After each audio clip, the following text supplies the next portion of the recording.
So today, this class title, as you can see, I'm on my iPad. It's because I'm traveling. I'm in San Antonio, Texas today, and feeling blessed. We had a great event last night here in San Antonio, and I'll be visiting some folks here while I'm here, and just continuous growth that we're seeing here in San Antonio. So, first thing that I would say is, Michael, how you doing, sir? Good seeing you last night. So, first thing I want to say to you guys, if you're not using New World Title, we'd appreciate an opportunity, obviously. Now, we do this live every month. So it's the second Tuesday of the month, if I'm not mistaken. What we try to do is come from a place of value, always, right? And so we want to make sure that if I can give you any information today that brings you a couple more deals, then it's a win for all of us, right? And so I want to make sure that I help you guys progress and continue to grow. And today, we like I was having some conversations last night about how some people do business, right? And I started really thinking about the difference between an order taker and a rainmaker. And I started thinking about what those daily habits look like. Because when you ask somebody who is an order taker what their daily habits look like, it's very different conversation than somebody who's a rainmaker, somebody who is consistently bringing business to the table, right? And so I started to think, all the people that I've interviewed and all the people that I've coached in my life in the past 20 years, and all the agents that I've spoken to, what are some of the best parts? And so I wrote this morning because I wanted to switch up. I was going to talk about something else and I wanted to switch it up. And there's a huge difference between being a waiter taking an order and a chef creating the menu, right? And you in real estate have to be the chef. You have to be the creator of the business. You have to be creator of what people want and desire from you. And so if you stop taking inbound calls today, like think about it, how many deals would come in? And it's not a trick question. The real question here is inbound, right? Like people just calling you out of the woodwork to like, please sell my house, right? Like how often is that happening to you? And if you stop doing it today, would it make a difference in your business? And if the answer is no, then we have to change that. We have to absolutely change that. And so by the end of this class, I hope that we can kind of dig into some mindset. We're going to dig into some actions, some daily routines, things that I do. I'm tried and tested. So I like to talk about the things that I know most about, right? Which is the stuff that I do. And also the stuff that I've coached people to do, because I coach people specifically in a very non-generic way. Everybody kind of has their own thing, right? Because everybody has their own rhythm. There's no exact you out there. So you can't force people to do what you do all the time, but you can bring out the best in people. And so we're going to talk a little bit about that today. So let's talk about, first of all, what an order taker mindset looks like, right? It's like waiting for leads, reacting to the market, blaming conditions. You hear it all the time, by the way. And, listen, some of you may have said it out loud to someone because you just felt like it was the thing to say. And you may not even have believed it in your own head. Somebody goes, how's the market? You go, oh, the market's tough out there. You've seen it, or your deal count is low. And you go, man, this is the toughest market we've ever been in. And although I agree with you, this is a very difficult market. Last month's numbers of home sales were lower than they were in 2008. That's a huge difference, right? Like we had an actual market crash. We're not in a market crash now, but homes are just not moving. But homes are still on the MLS. There's still buyers out there. There's still closings happening every single day. I am a title company. I'm witness to it. It's happening. So then you start to ask yourself, like I look in the mirror and I get mad and I go, why is my name not on that deal? Right? Like I think about that from a title perspective. I always sit down with my sales reps and I go, you should be upset every time another title company closes a deal. right? We'll never get to the place where we take all the business and monopolize, right? Like we're not Apple, right? But we can fight for a bigger piece of the pie. And so that's what I'm, saying to you guys. How do you fight for a bigger piece of the pie? You get a Rainmaker mindset. You're creating opportunities in your own market and creating your own market narrative. And you're taking consistent action when you're doing it. Okay. You create your own market. Everything that you do is built upon what you bring to the table. So how do you create your own market, right? And by the way, if you're able to turn on your camera, please do, because like it, honestly, it just sucks to talk to a bunch of like blank boxes, right? So, so I want to touch on something else. Who here is familiar with Mike Ferry? Give me a thumbs up if you know who Mike Ferry is, right? All right, so Mike Ferry, great guy, Tom Ferry's dad, like super coaches in the business, right? So they asked him one time, what's the biggest problem out there with real estate agents? And he said that the biggest problem with a real estate agent is two words: independent contractor. And he said, independent, because real estate agents are independent contractors, it's like a blessing and a curse. Because if you were an employee, your boss would give you daily tasks and you do those daily tasks without question because you don't want to get fired and your paycheck depends on it. But as an independent contractor, many they fail to hold themselves accountable and they underestimate their potential. And so this is what he talked about: more than accountability and more than the thought process of not being told what to do, because that's what I usually talk about when I think about independent contractors. I go, you know what? If you're an employee, you're going to go do it. So like start holding yourself accountable as if you were your own boss, right? Because you walk around flaunting that you're your own boss, but you don't tell yourself what to do on a daily basis, right? And he took it to another level. He said it's because people's minds have a difficult time and they underestimate their potential. They can't imagine themselves earning 200, 500, or $1 million in GCI. They just can't imagine. They've never done it. They've never crossed the bridge of it. So in their brains, they feel like that's just not an assumable number. Seven-figure income from real estate sales. Is it possible? And it is. 100% it is. Because you go to events or you attend you attend trainings like this, and these people get on the stage and say, oh, I did blah, blah, blah last year, right? Like my buddy's brokerage in California did $2.4 billion in sales last year, right? I'm like, billion. This guy's not in the $1 million. Like he's not afraid of a million.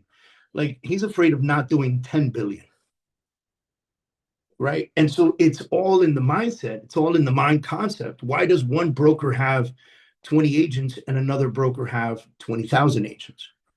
Why does one agent in the same exact market, why does one agent earn $60,000 and another earn $500,000, 500 grand? Same market, same tools, same concepts, same houses to choose from.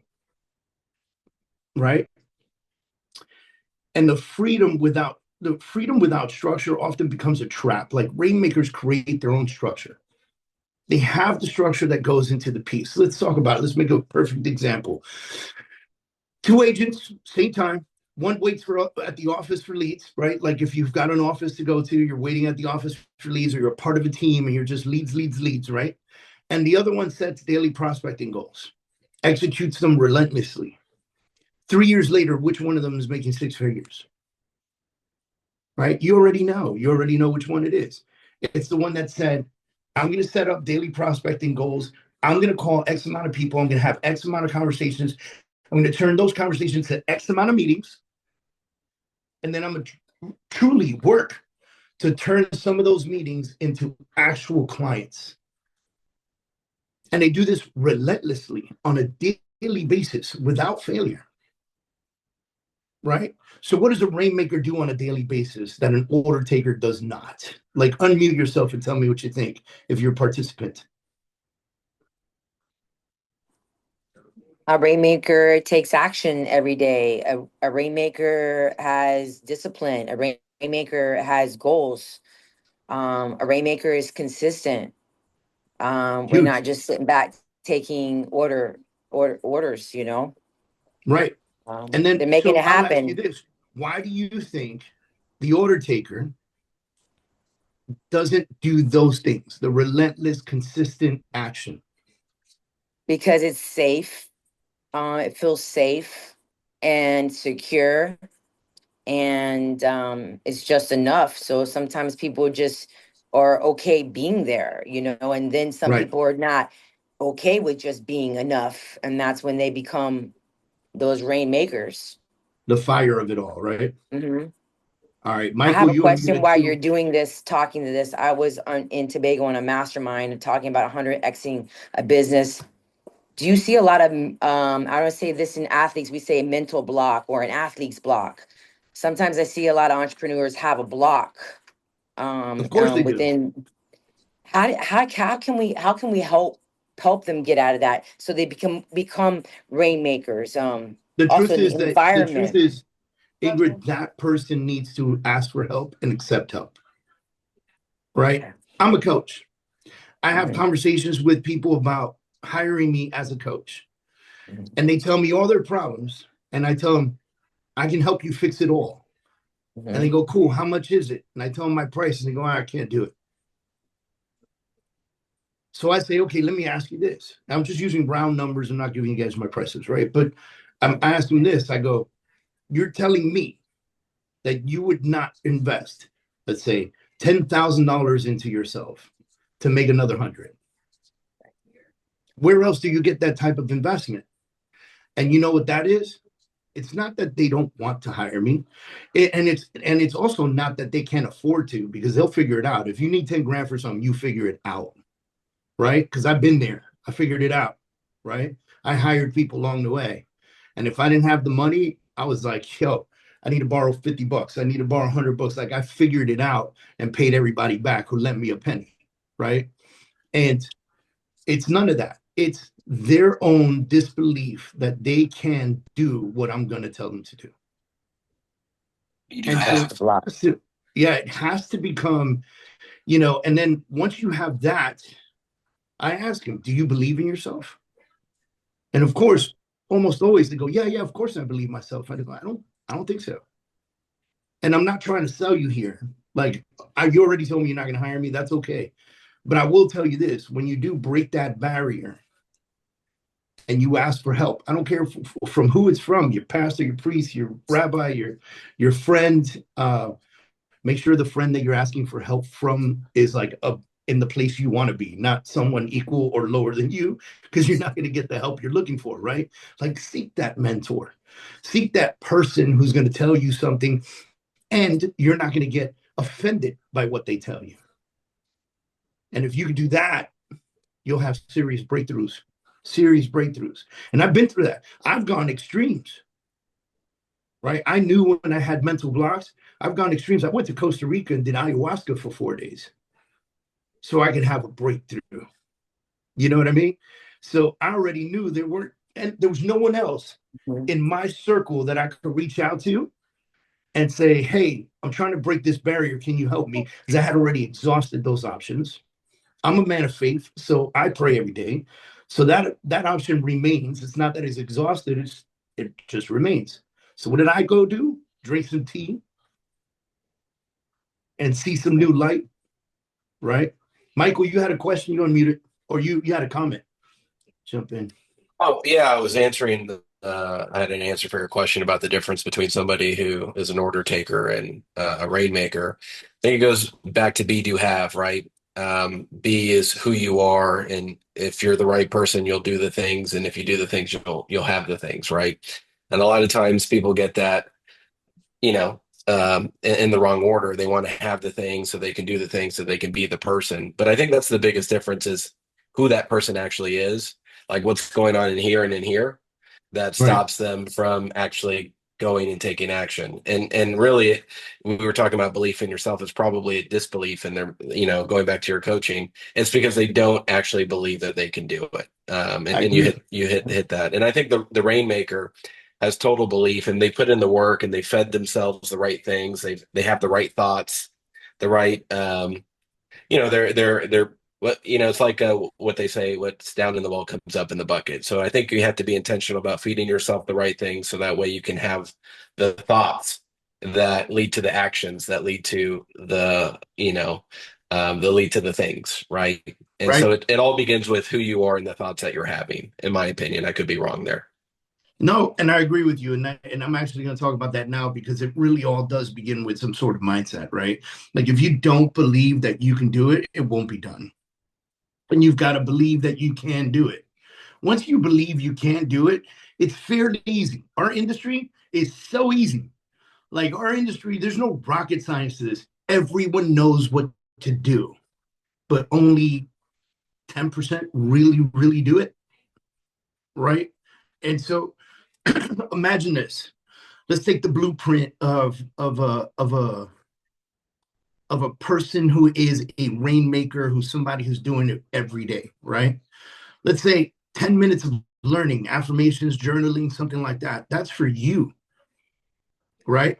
What about, prayer, meditation? That's for you, right? Like, I just recently started meditating. I never knew how to meditate. Then I did ayahuasca, and all of a sudden I know how to meditate, right? So, there's like, I pulled away some stuff from that. Then they do a power hour, man, like that call and texting prospects and past clients first thing in the morning. They're, again, for the business. And then market knowledge. Every day they're taking 10 minutes to understand what's happening in the market. Because the worst thing that I hate, that I hear from agents, and I go, how are things in your market? And they go, or my favorite answer is good, it's good, things are moving, right? And what they fail to understand when I ask that question is, typically I already know how the market is doing. So if it's moving, I like to ask questions. What are you doing different that the rest of the market isn't? And some of it's real and some of it's, garbage, right? And so imagine if you did that. Mindset, fuel, power hour, market knowledge every single morning. And that was like your first 90 minutes of the day. And then you ensured to have at least 3 new conversations with potential clients every single day. Like, that was a mission for you. Like, so much of a mission for you that if you only got 2 and you stopped at the supermarket to pick up food for tonight, like, you made it a point to speak to the person in front of you and behind you, so that you can try and have that new conversation with a potential client. What if you had 3 nurture follow-ups or 3 nurtures, your follow-ups to warm up leads? What if you had 3 social media engagement actions, post, comments, DMs? What if you had handwritten notes that went out every single day? Like, think about those core daily habits: conversations with people, follow-ups with warm leads, social media engagement actions, handwritten notes and small gestures to at least 1 past client or referral partner daily. Now I'll say it again for you guys. And I think, Michael, I'm going to send this to you so you get it out to everybody in the email, okay? And then imagine, like, evening wrap-up, like reviewing daily activity, like almost like a scorecard. Like, looking at your activity for the day, you logged it, you checked it, and you go, I only had 2 conversations today. That means I need to have 4 tomorrow. And you hold yourself accountable to that. And then listen, it's okay, 1000% okay to slip up as a human being. It's going to happen. One day there's going to be a week where you go, oh my God, I missed like 1 every day. I owe myself 5 + 3 on Friday. Like, dude, relax. Get your 3 in, and on Monday reset. But know that you didn't accomplish your goals last week, which is why you're not going to have the results that you're looking for from that week. So don't repeat it the next week, holding yourself accountable, right? And then set up 3 actions for the next day. So every evening, scorecard yourself, and then set up actions for the next day. Now let's talk about where Rainmakers find leads. Community events, right? Someplace you can be seen as a local expert, get involved.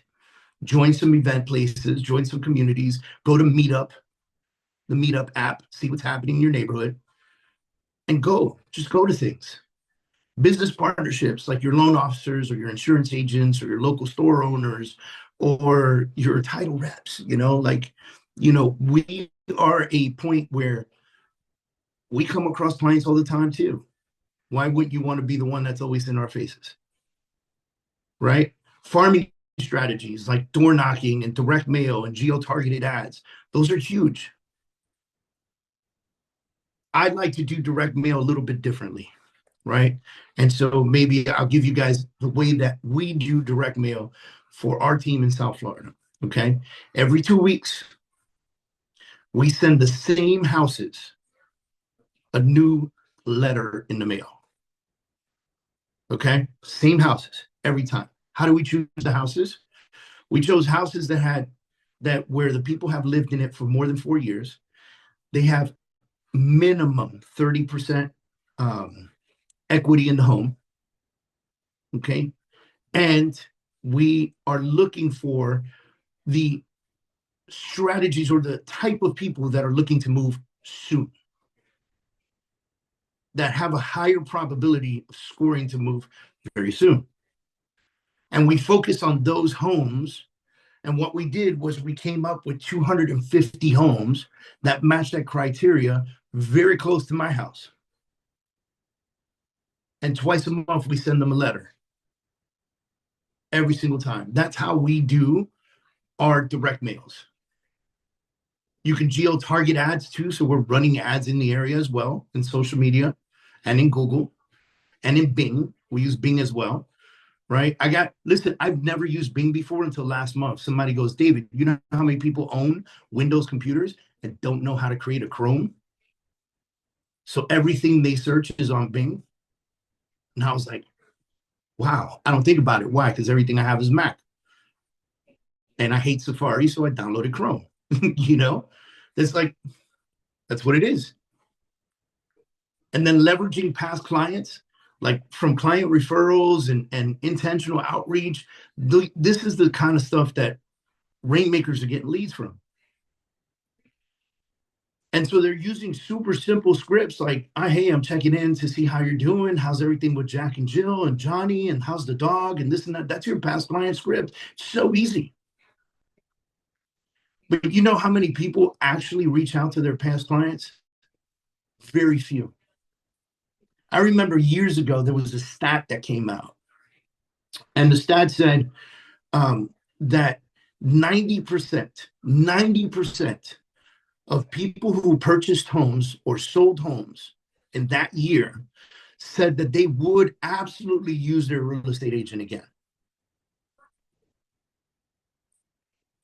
Out of the 90%, only 60% of them remembered who the agent was. Think about how much loss of repeat business is there. Now, it's good for you and me because we keep in touch with our past clients, right? And so we're not going to lose them. And when we prospect for new clients, those folks don't remember who their agent was. And then agents wonder why they're not doing enough business. But you haven't picked up the phone to see how your old guys are doing. That family, the Johnson family that moved down the street a year ago, yeah, they're probably not moving right now, but you want to check up on them. You want to see how they're doing because they are going to refer you if you become a part of their lives. So I like to position myself as a conduit. And this is how I become successful real estate agents as well. I've always positioned myself as a conduit, everything real estate. That's been my conduit. So when you're a homeowner and you buy a house from me and you need a new roof, you think to yourself, let me call Dave and see who he knows. If you need a lawn guy, let me call Dave, see who he knows. If you want to change your windows, let me call Dave, see who he knows. Right? That's what I want people to look at me as. So that way, the next time they're sitting at dinner with some friends and one of them goes, we're thinking about selling our house. They're going to go, hey, man, I got this guy, Dave. He's fantastic. By the way, he knows everybody. I've done the same thing with real estate agents. I've created opportunities through my programs and through the things that the places that I've been able to position myself to allow agents to have opportunities in title, in mortgage, in other places where they can give themselves a raise with every commission check. We're doing that. And through coaching, they're getting it. Right? And so how do I want to become the conduit for real estate agents? Because when you need something, I want you to think about me. And then how can I connect you and put you in front of a title company that you're going to win with? Well, I know them. It's me. And so the next time you're thinking about title, because I've helped you in 12 other things, you're going to go, I got to send Dave a file. One of our reps is doing photography. Right? Richard Wallace does home photography. That's his conduit. Remember me when you sell this house, I'll do your photos for you. Right? And then let's talk about systems that Rainmakers are using. CRMs. If you're not using a CRM, you absolutely need to use one. Time blocking for lead generation, tracking activity, not just results. Right? So success is in the process, not in the results. All right. So what I would say to you guys, I would love for you to kind of create a daily activity sheet, okay, where you can do a morning routine checklist with the stuff that we've talked about, the 333 lead gen tracker, right? Like, 3 past clients, 3 new conversations, those things, and then your end of day reflection questions. Like, put them inside of a worksheet. As a matter of fact, Mike, let's create one for everybody. We'll get it out to you guys in a link. And with that worksheet, you just print it out 30 times, right? And you put in a little notebook if you want, if you're a handwriting person, and you score yourself on a daily basis. Am I doing it? Or maybe you create an Excel spreadsheet that you get to checkbox, right? Okay. Listen, guys. So I wrote this down. You don't rise to the level of your goals. You fall to the level of your habits. This is something that I read once and I wrote it down, right? And I thought it was the most genius thing I've ever heard. Because so many of us are trying to rise to the level of our goals. My goal is to make $250,000 a year, blah, blah, blah. And you're trying to rise to that goal. When the truth is you only fall to the level of the habits that you create. So I'll challenge you guys. I'll see you next month. We'll do this again next month, right? And so if I told you for the next, let's call it 20 days, Monday through Friday, right? For the next 20 days without missing a day, try these activities. I commit to you that your pipeline would explode. Because Rainmakers are not waiting for the market to change. Rainmakers are not waiting for the interest rate to drop. I've heard that a million times already, right? Because the news keeps going, the Fed might drop it, might go down to 3.5%, and everybody's chomping at the bits. You know why? Because it's so easy to sell when the interest rate is 3.5% and there's plenty of inventory on the market. That's easy. But I'm going to tell you right now, the ones who are winning in today's market, they're going to dominate in that market because they've already created the relationships. They already have the people. They already have the friends. If you're in the mortgage industry, could you imagine if you're the type of mortgage person that for the last 2 years gave out 6 and 7 and 8% interest rates, and it goes down to 3.5%, and they're going to call you first? What a day. How much money that lender would make on all of those refis. They're chomping at the bits. But they don't get that phone call if they don't have the relationship with folks. If they don't have the relationship with those folks are going to see the next ad that rolls up in front of them on Instagram from Michael saying, I can refinance your mortgage, and that's it, it's done.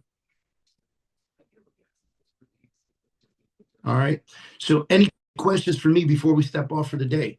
By the way, I appreciate you guys jumping on today, and I appreciate your time, as always.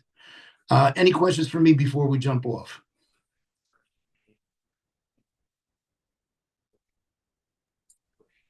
David, thanks for taking the time, man. Really appreciate Yeah, huge appreciate what you're doing, opportunity, man, to man. pour back into the agents. Absolutely. Thank you, man. I appreciate that greatly. All right, guys, I'm going to jump off. You guys are fantastic. Have a great week. And if you need anything, you know where to find me. If you need anything on the title side, David at newworldtitle.com and World Title. And I'm here to help however I can. You guys take care.